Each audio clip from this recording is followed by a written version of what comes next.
ভালো করে দেখো, এই বন্ড থাকবে। ওই এখানে মাথাটা খাটাও, খুব ক্রিটিক্যাল।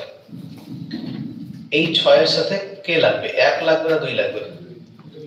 এটাকে মাথা খাটাতে পারছো কি? 2 লাগবে। আচ্ছা, এই বন্ডটা কি ভেঙে যাবে না থাকবে? খুব খুশি, এই বন্ডটা ভাঙছে, এটা থাকছে। তাহলে আমি মেম্বারটা গুনছি, 1 মেম্বার, 2 মেম্বার, থাকবে না থাকবে না? 3 মেম্বার, থাকবে না থাকবে না? থাকবে না থাকবে না বলো? 3 মেম্বার, এটা থাকবে না থাকবে না? 4 মেম্বার, এটা থাকবে? থাকবে না। ঠিক আছে? আচ্ছা ঠিক আছে, এটা থাকবে? 5 মেম্বার। হলো? বুঝতে পারছো এখন অব্দি? আর এইটার সাথে জোড়া লাগবে, ওটা তো একটা বন্ড হবে। তাহলে কয় মেম্বার হলো? কয় মেম্বার হলো? 6 মেম্বার।